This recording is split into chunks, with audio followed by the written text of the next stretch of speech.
Hi students, ట్రాన్స్ఫర్మేషన్లో next problem అయితే చూస్తాం. So that sin 17a plus sin 7a divide by cos 17a plus cos 7a equal to tan 12a అని prove చేయాలి. ఇక మనం direct formula apply చేస్తే సరిపోతుంది. sin c plus d sin c plus cd sin d formula డైరెక్ట్గా ఇది formula apply చేస్తే సరిపోతుంది. ఓకేనా. ఫస్ట్ వచ్చి మనం అప్లై చేసేది ఇక్కడ గివెన్ రాసుకుంటాం. sin 17a plus sin 7a అంటే ఈ ఫార్ములా మనం అప్లై చేస్తాం అనమాట. అప్పుడు ఏమొస్తుంది మనకు 2 sin 17a plus 7a by 2 cos 17a minus 7a divide by 2 divide by నేను రెడ్తో వేస్తాను. ఓకేనా. నెక్స్ట్ ఇక్కడ కాస్ ఉంది కాబట్టి cos C plus cos T formula apply చేయాలి. అప్పుడు 2 cos 17a plus 7a divide by 2 మళ్ళీ again cos 17a minus 7a by 2.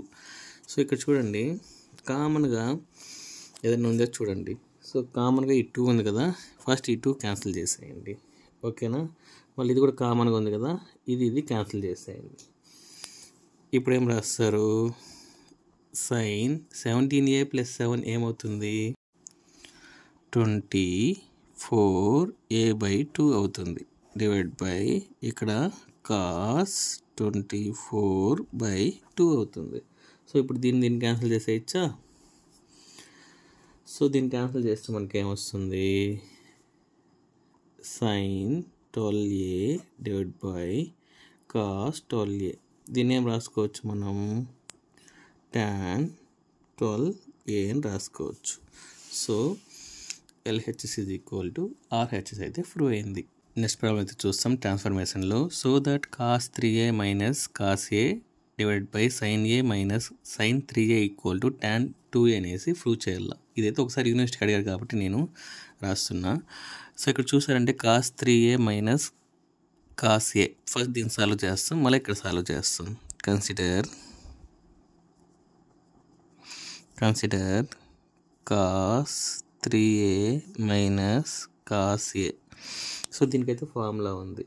So A formula అంటే మనకు since cos c minus cos d formula ఉంది.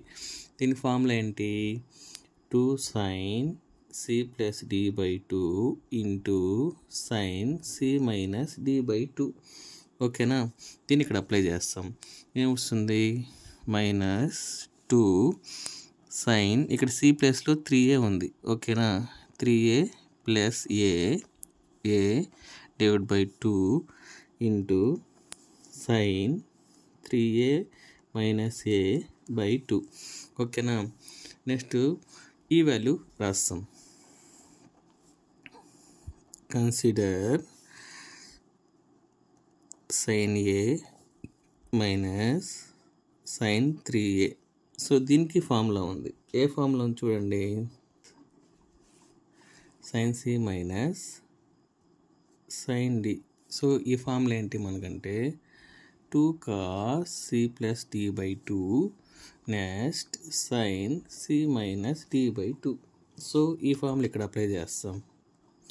2 cos a plus 3a by 2 next sin a minus 3a by 2. ఇప్పుడు మనం గివన్లో substitute చేస్తాం. therefore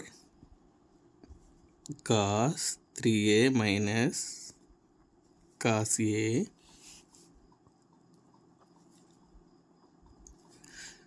divided by sin a minus 3a. So మనకి ఇక్కడ values ఉన్నాయి కదా, మైనస్ 2 sin. సో దీని value ఏమొస్తుంది, 4a by 2 into sin 2a by 2. ఓకేనా. డివైడ్ బై ఇక్కడ 2 cos 4a by 2 sin minus 2a by 2. ఓకేనా. సో ఇక్కడ చూసారంటే ఈ 2 క్యాన్సిల్ అయిపోతుంది. ఈ టూ క్యాన్సిల్ అయిపోతుంది. సో దీన్ని ఎలా రాసుకోవచ్చు, మైనస్ సైన్, ఇది కూడా క్యాన్సిల్ అవుతుంది కదా, minus sine 2a into sine a divide by, ఇది కూడా క్యాన్సిల్ అవుతుంది కదా, cos 2a into sine minus theta అవుతుంది. ఇక్కడ చూసారంటే మనకి ఇక్కడ ఒక ఫార్ములా ఉంది, sine minus theta is equal to minus sine theta అని రాసుకోవచ్చు. సో ఈ ఫార్ములాని ఇక్కడ అప్లై చేస్తాం, that is equal to minus sine 2a into sine a divide by cos 2a into minus sine a. ఓకేనా, సో దీన్ని ఎలా రాసుకోవచ్చు, minus sine 2a into sine a divide by, ఈ మైనస్ని ఇటు సైడ్ తీసుకోండి, minus cos 2a into sine a. So ఇప్పుడు ఏదైతే క్యాన్సిల్ అయిపోతుంది, సైన్ ఏ క్యాన్సిల్ అవుతుంది, మైనస్ మైనస్ క్యాన్సిల్ అయిపోతుంది, మనకేం మిగులుతుంది, sign 2a divide by cos 2a మిగులుతుంది. సో దీన్ని ఏం రాసుకోవచ్చు, tan 2a రాసుకోవచ్చు. సో మనకు LHS is equal to RHS అనేది ప్రూవ్ అయింది. Thank you.